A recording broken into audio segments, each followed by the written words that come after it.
Welcome to the Smashville Fantasy Football Podcast. I'm your trade addict host, Andrew Banta, joined by our analyst who swears he can predict the future, Will Ott. Get ready for armchair analysis, friendly banter, and a whole lot of fantasy fun. Welcome to Week 9 of Smashville Fantasy Football. It is election season here, and I voted. And today, you're going to get a chance to vote on your MVPs of the fantasy football season. We are going to come up with a list of top players, one from each position, and their arguments for why you should vote for them to be 2024 fantasy MVP.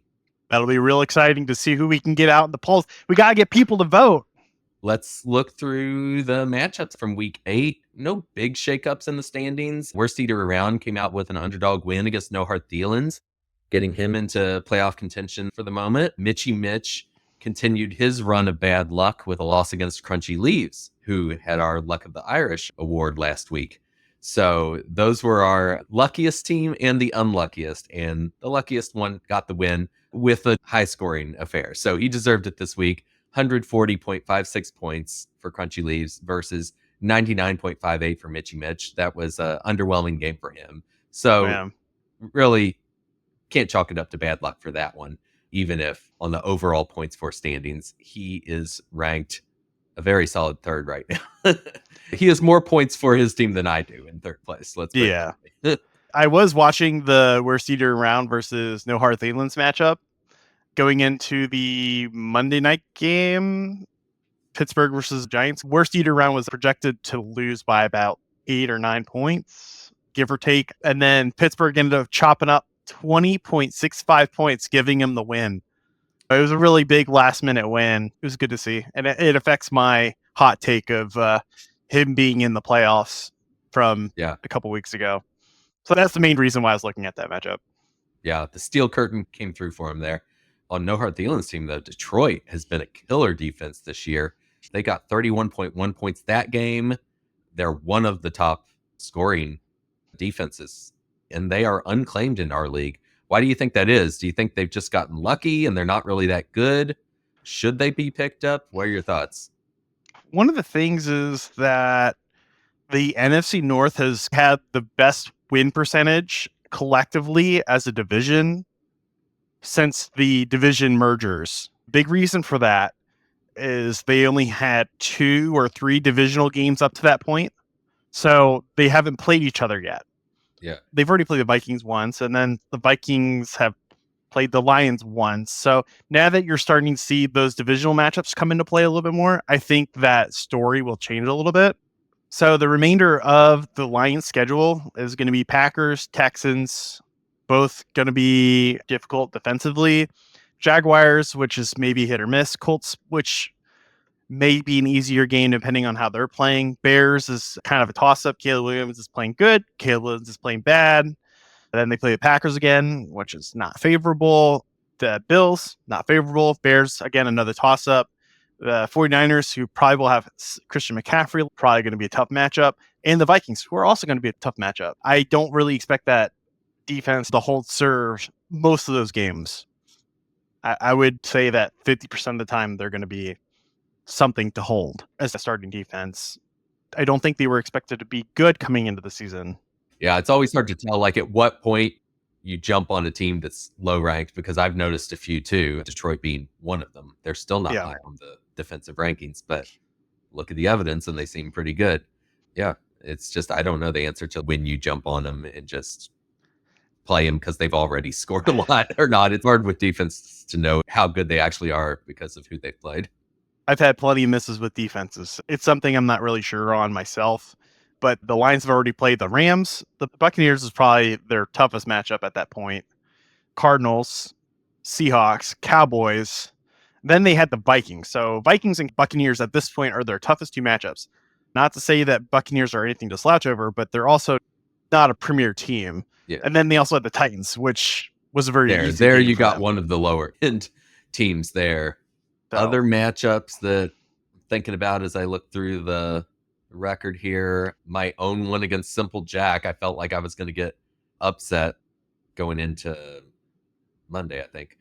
I had to make a tough call with Jaden Daniels. He was questionable with that rib injury, and they're like, we're not going to say until pregame warmups, but he had a later 4:25 game or whatever time it was. Yeah. And even though I had two other quarterbacks available, Tua Tagovailoa and Anthony Richardson, both of them played earlier. I decided to play it super safe, and it worked out okay because I did get the win against Simple Jack. But for a while there, I thought it was going to really come back to bite me. Tua ended up gaining me 14.66 fantasy points, and Jane Daniels would have continued his super strong run. He played, he got 25.24 fantasy points and sealed the game on Hail Mary pass. That was a lot of fun to watch.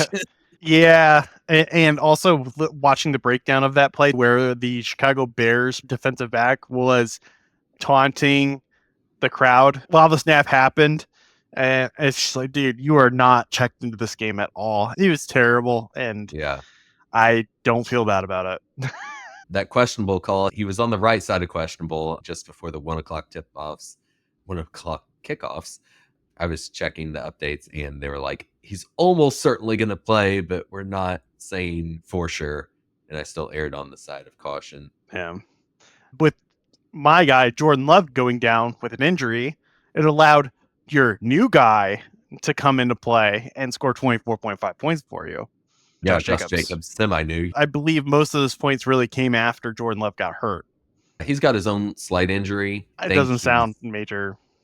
I think he's pretty adamant about playing next week. So I don't know if Love is going to play or not. That's a real question to me. Like he will. He seemed to imply that he was going to, and that it wasn't going to be a problem. But if he weren't to play, Josh Jacobs might be a very strong option. I hope he plays though, because that Detroit Green Bay game looks like it's going to be a really good one. I'm excited for that game. They're not two teams I watch regularly, but I think that's going to be an awesome matchup. I picked up Sam Darnold in my latest trade. So now Sam Darnold, they play at 8:20. So I have two later games. Yeah. I can sort this out a little bit. I have the ability to make the change that you were not able to have. So right now I have Sam Darnold starting. I want to play it on the more safe side. I think I'm projected to win my matchup 56% to 44%. That's not a huge advantage, but I'm feeling pretty confident in who I have right now. Yeah. But if you hear that Love's playing, are you starting him? Oh, yeah, I'm starting him. Yeah. Okay. The big thing that I made a mistake on last week, I was not 100% sure. It sounded like Tyron Tracy Jr. for the New York Giants, who I also picked up in that trade, may or may not be the running back one for this week, because after Devin Singletary coming back from injury himself, I wasn't really sure on it, so I left him on the bench to, again, play it safe, and then he ended up putting up 24 points. So that was kind of like a feel-bad moment right there. Was he officially the RB1 that game?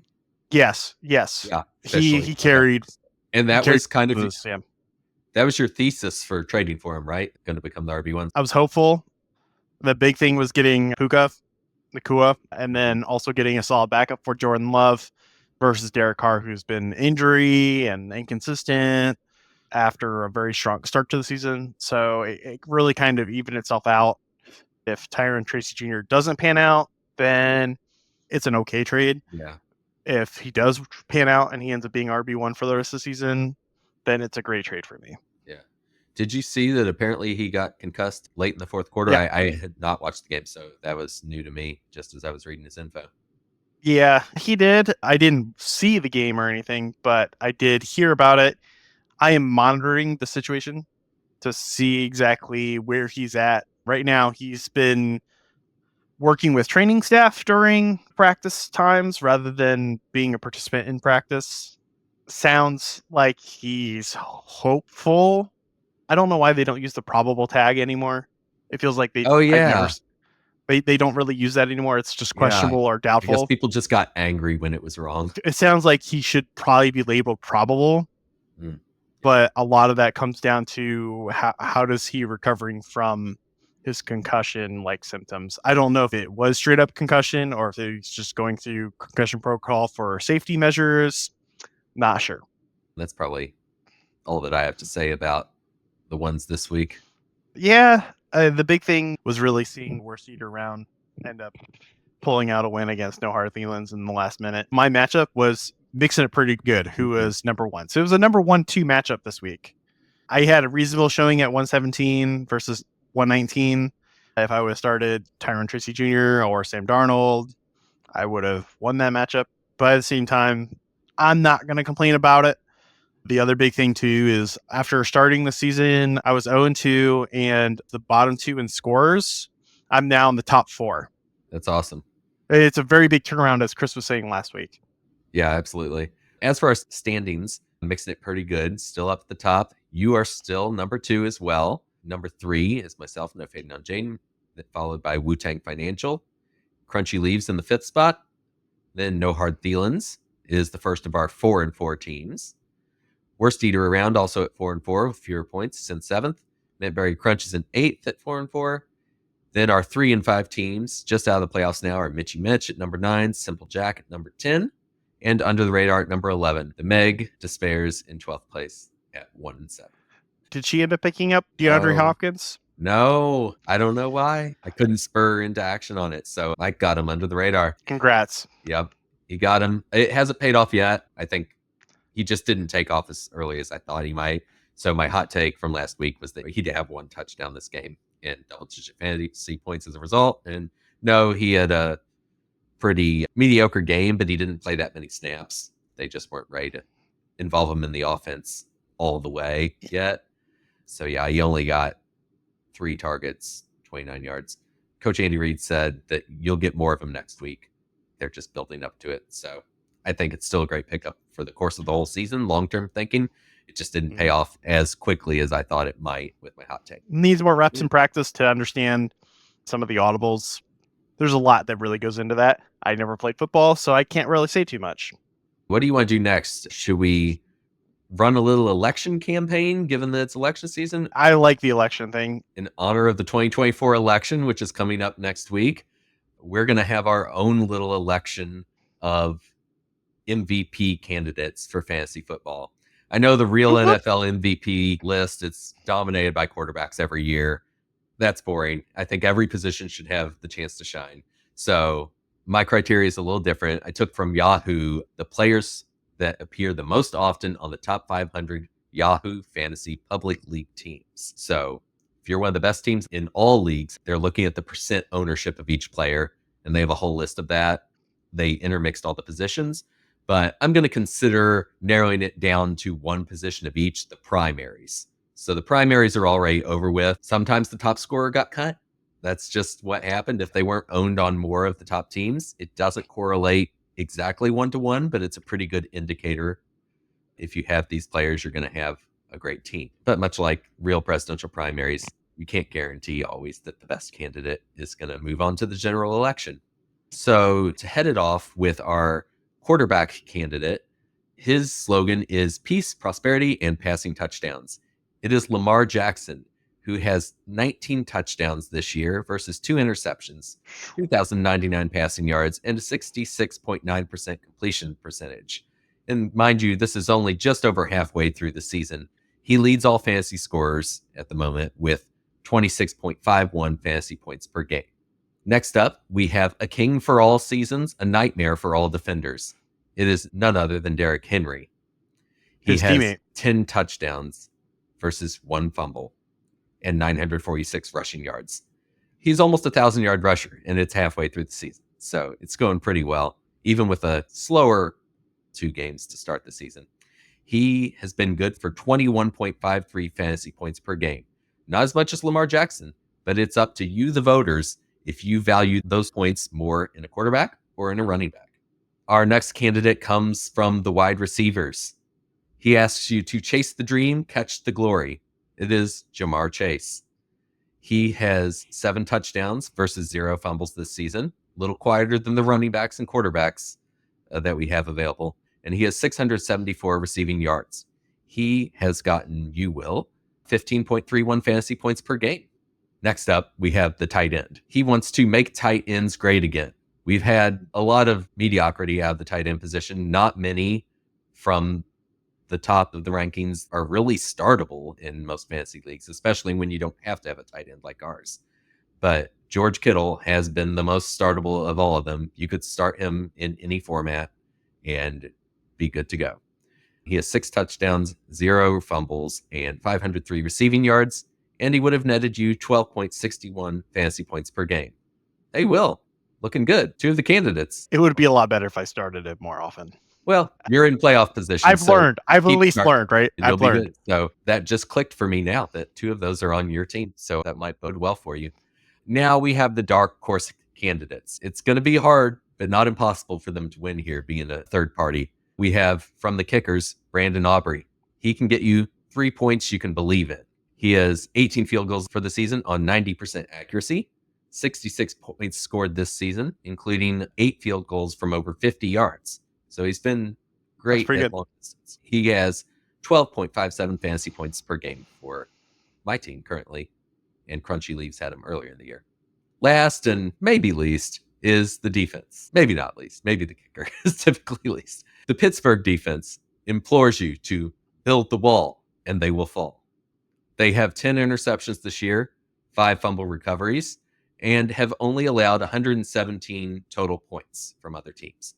That's actually not the most of all teams this year. The Chargers actually have the fewest points allowed. They're not one of the top fantasy defenses. I mean, they've been solid, but Pittsburgh is giving you more interceptions, more sacks, more fumbles, more sacks than the Chargers would have got you, even though the Chargers allowed fewer points.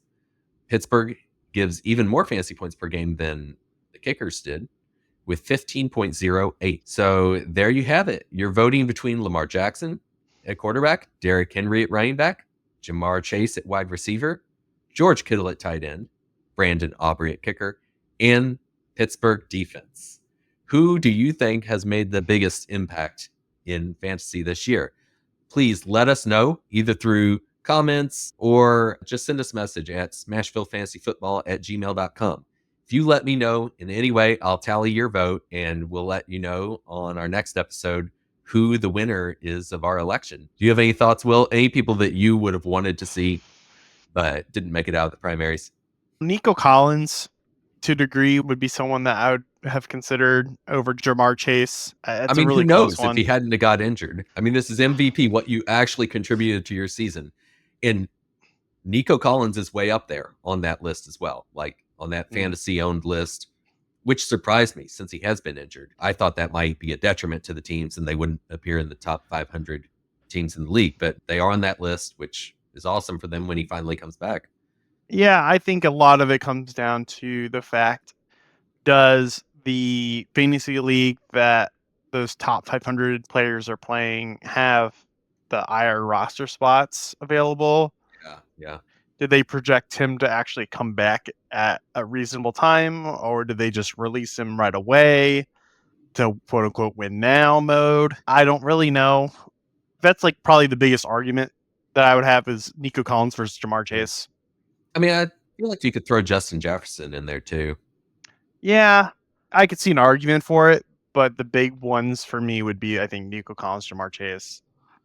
Everyone else is pretty self-explanatory. I was slightly surprised to see 54.8% of the top 500 players having Derrick Henry. I thought that would be more in line with 45%, but it is what it is. I can't know everything, right? I think for me personally, trying to vote, it's a little bit easier for me to pass on George Kittle because a lot of those fantasy leagues require a tight end specific spot.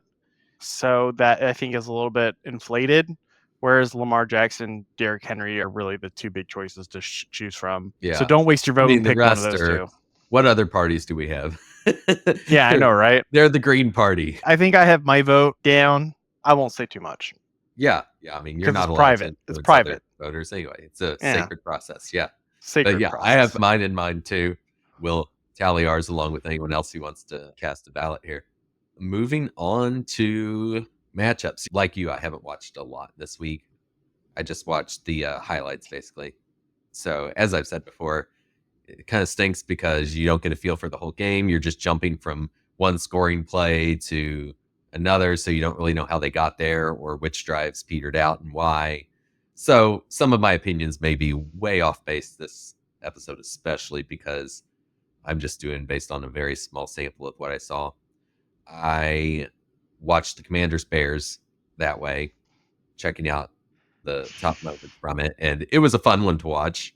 It was a lower score, but having two mobile quarterbacks that also can throw it pretty well makes for a fun game, at least the highlight reel.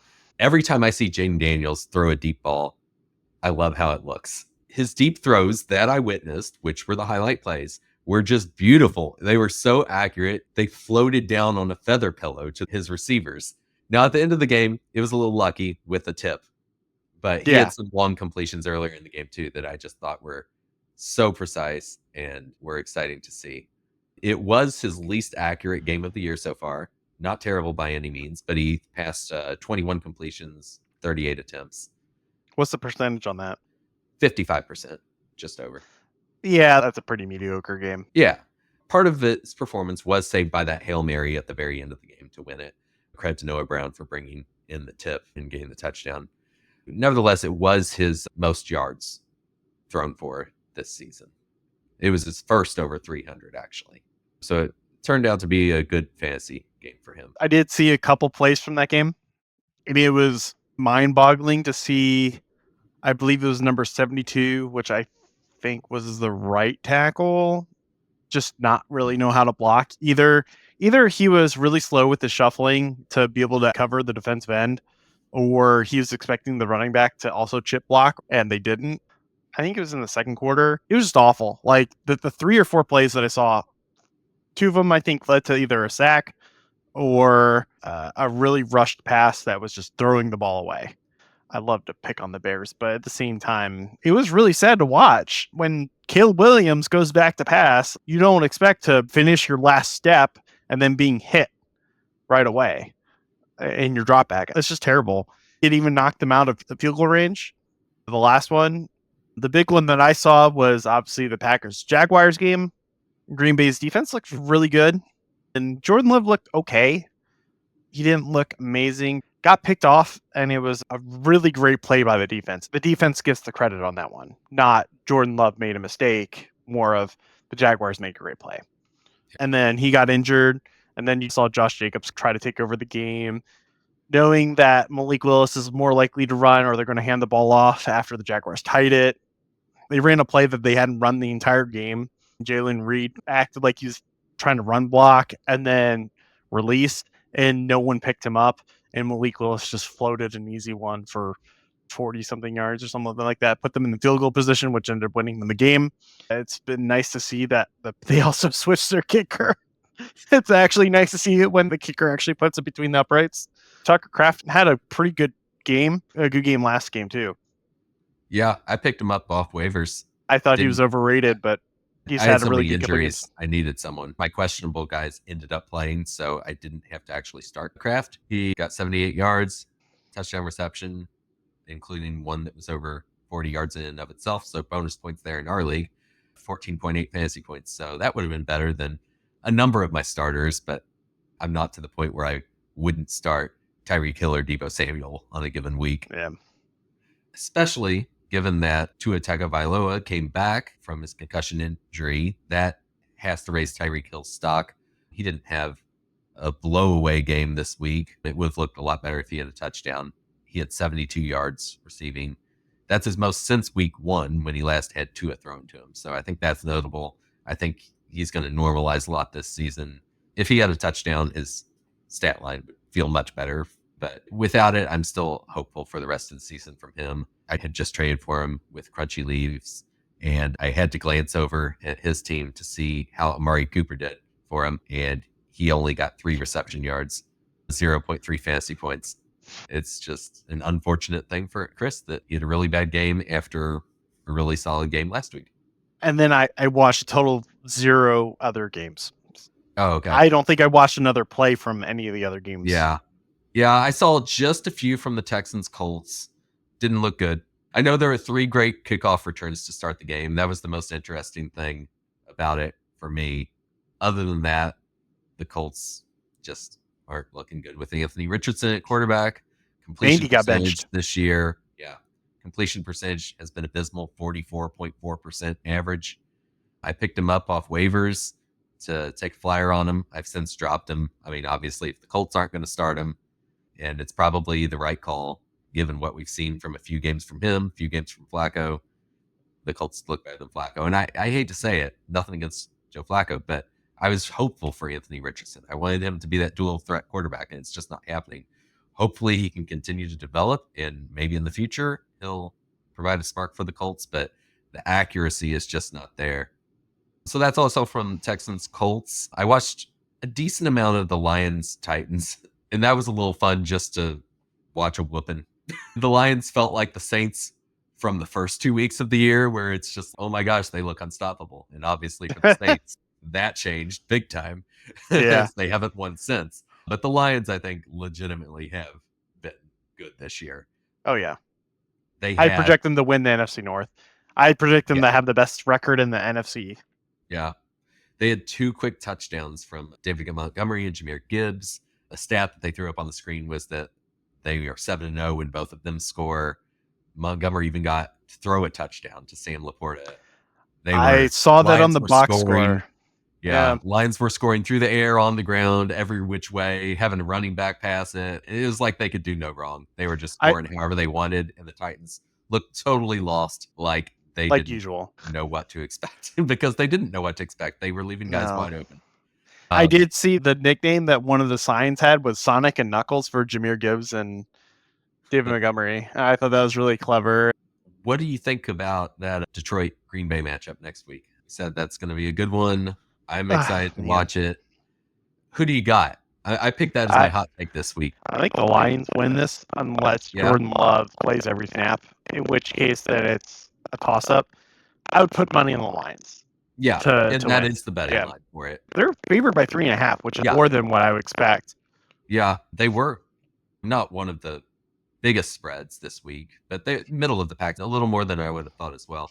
Most people have been picking the Lions. The Lions have won 4 of their last 5 games against Green Bay, actually. Given it's a hot take, and I'm almost 50-50 on it, I'm going to go a little contrarian and say that the Packers pull out the win at home. I think Love is going to play, despite the groin injury, and it's a big one for him. It's a coin flip in my mind, and because I want to be contrarian, I'm going to go for the Packers to win it. I really don't have a good argument to back it up. It's just a feeling. You just got to have the heart, man. Yeah. Gotta have the heart.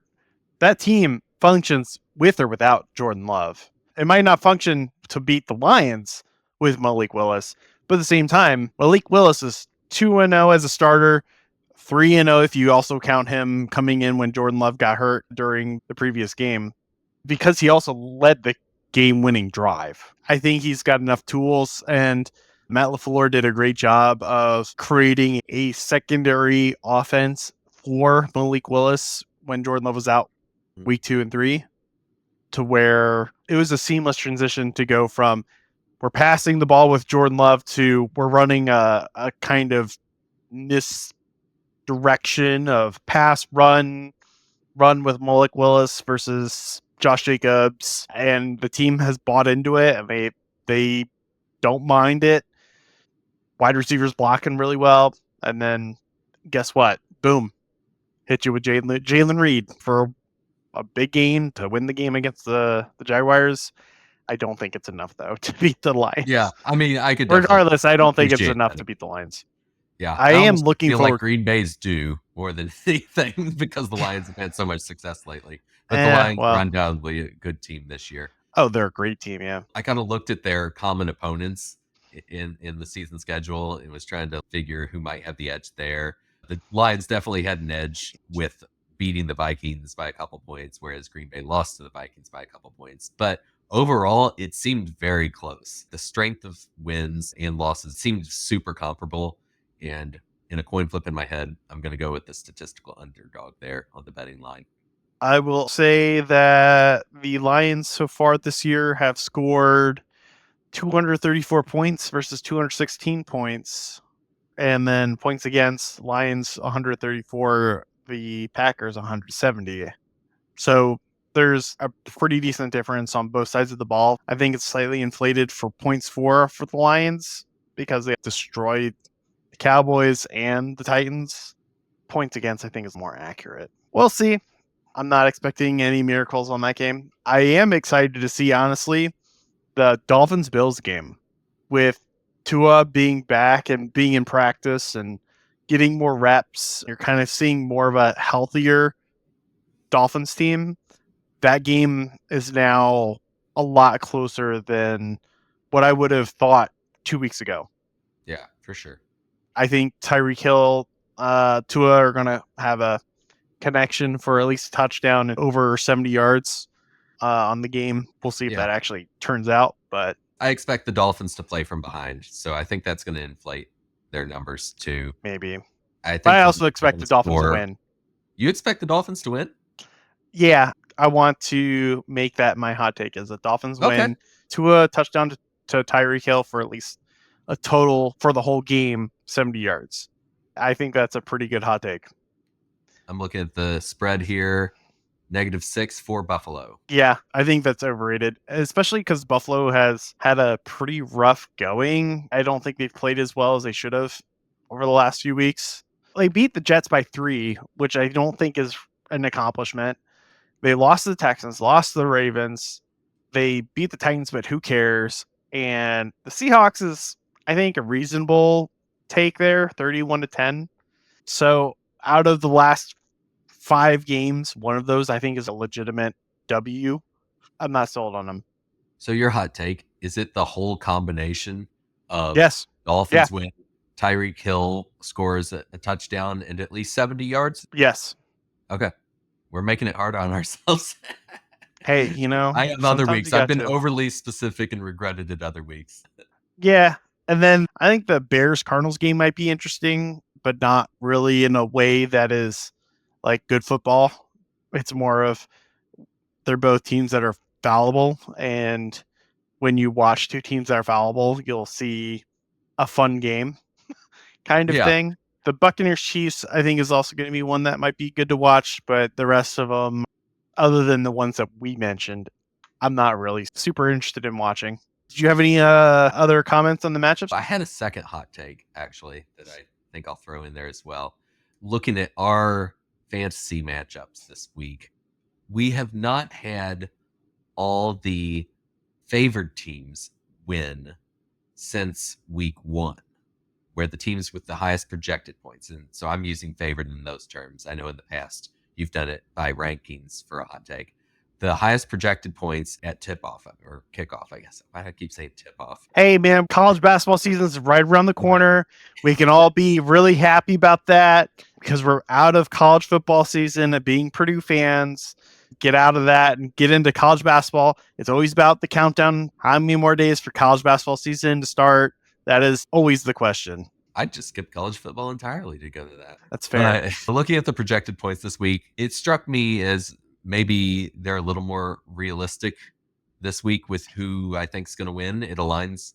So I think this will be the second week that all teams favored in projected points actually win their matchups. I know a few players currently have some people out on buys where they haven't updated their starting lineup. Hopefully that doesn't skew my opinion too much once that does happen.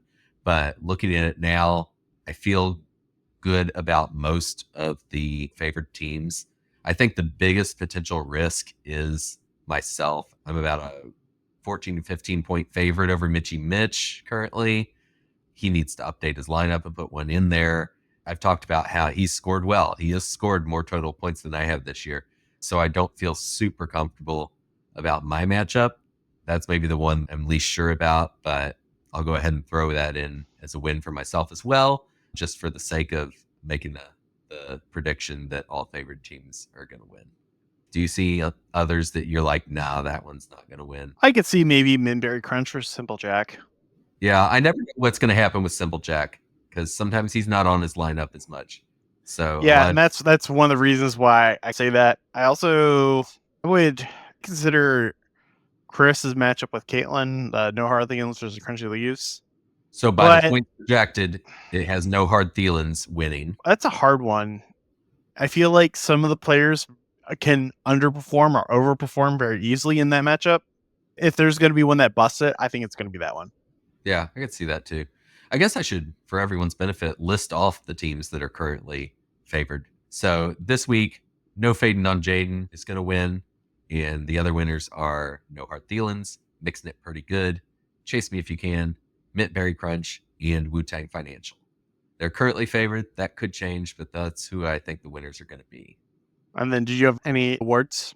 Yeah. So our waiver wire wizard nominees for the week, there wasn't too many things that ended up making a tangible impact in game. I picked up Tua Tagovailoa and Tucker Kraft. I like those pickups. I'm going to try to hold on to Tucker Kraft, even though I thought he was just going to be a 1 week Band-Aid for me because I had a few questionable guys. I'm actually going to try to keep him. He's been doing well enough for me to do that. Now that I dropped Anthony Richardson, Tua is my backup quarterback and my sole one, I'm going to hang on to him as well. No hard Thielens picked up off the wire. Cedric Tillman, who had a big game, didn't end up being the starter for her team, but that could be good going forward. Tillman has seen a major uptick in targets and receptions since Amari Cooper's been traded. So that could potentially be a long-term deal. So that could end up being a really good pickup for No Hard Thielens. Mixing it pretty good, picked up Kate Otten. Otten has been a really good scoring tight end as of late. Had 8 receptions the game before this one, 9 receptions this game, and the 2 touchdowns were the big deal for him. So he scored 10 fantasy points in week 7, 20.1 in week 8. He may have a few more really good weeks ahead of him, especially considering that Mike Evans isn't expected back for a few weeks.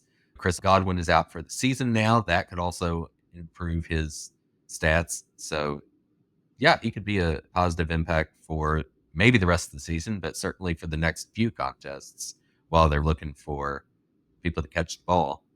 Another potential one is under the radar's pick of DeAndre Hopkins. I had implored the Meg to pick up DeAndre Hopkins, and she didn't take action on that. Mike came in, picked him up.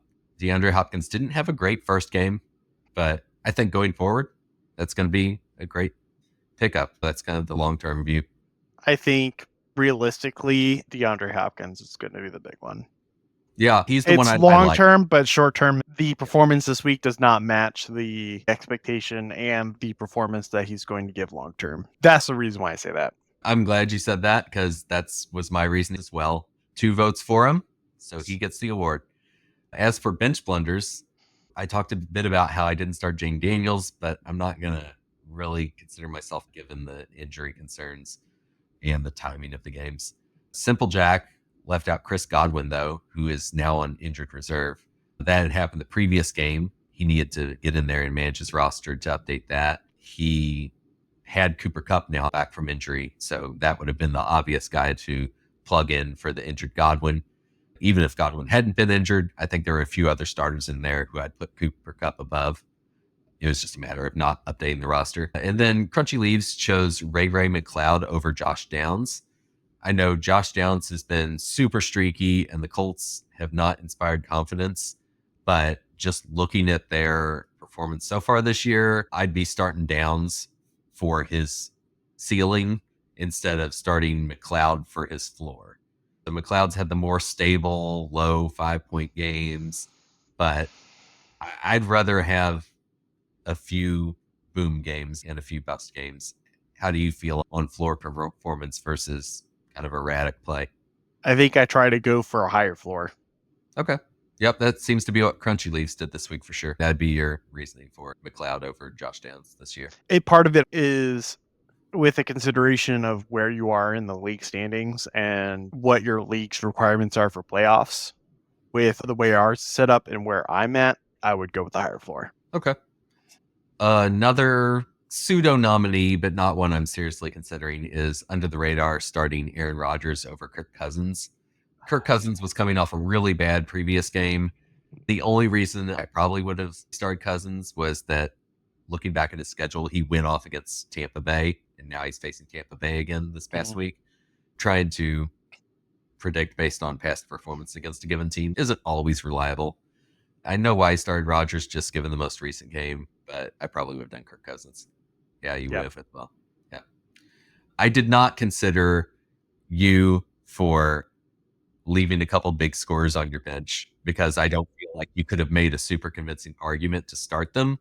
You had Tyrone Tracy Jr. and Kyle Pitts both get you a really good number of fantasy points. That was just unexpected. Tyrone Tracy is where I would potentially nominate myself. Yeah, but you were a wait and see on him, and he's been proving himself to you, which is good. The only guy maybe I'd start him over is Xavier Worthy.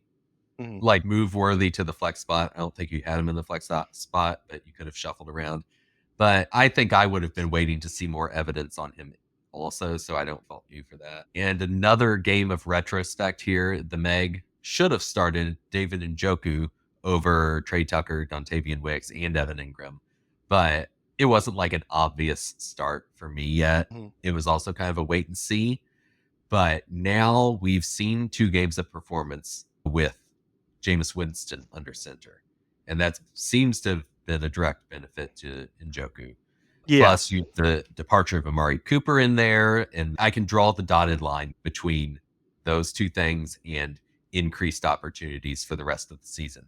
So I think going forward, you have to start him above those players. He wouldn't be startable on every team, but looking at the Megs roster, I think she has to start him. So I don't falter this week, but going forward, I would falter for that same move, given what we've seen so far. The winner of our Blunder Award, I really didn't have much of a choice. I had to give it to Simple Jack for having Chris Godwin in there on IR, not having Cooper Kupp in. It's too glaring of an oversight to forgive. So that's going to be our bench blunder of the week. We got to make sure we get a tally of how many bench blunders. Yeah, I have been keeping them. Yeah, we know it's near the end of the episode. I like it. We should make that our end of the regular season special. Yeah, for sure. If there's not anything else, we can close out this week, going into week 9. That also precedes the trade deadline for our league. I think it's November 16th. Yes. Yeah. November 16th, Saturday, is our trade deadline. But based on when we record these episodes, we want to give plenty of time for that prior to. So I think we'll do something a little special next week for the trade deadline looming, and maybe do a little increased focus on trade possibilities, trades that happened, trades that never were. What do you think? Anything that you'd want to cover next week? I think the big thing is going to be trades. Trades are possible trades, or maybe even best trades of the season. Who's worked out? Who hasn't worked out? I think we already know, who hasn't worked out. I shouldn't have said that, but that we already know who hasn't worked out. We can reiterate it. Yeah. Yeah, it'll be fun. All quote unquote fun. Yeah. Most fun you can have sober. Are you sober? No. Most fun you can have with your clothes on. Are your clothes on? I have a shirt on. Okay. Take care. Keep your lineups updated. Hit those waiver wires. Start thinking about those trades for the next week and a half here. I want to see a couple more come through. I know I have one more for my goal to make Will's hot take correct. So that's what I'm aiming for. At least one more trade. Good luck and lose to me. That's all I can say. See you next week. That's it for this episode of the Smashville Fantasy Football Podcast. As always, we have aspirations of adequacy. So come back and we'll try to do a bit better next time. See you next week.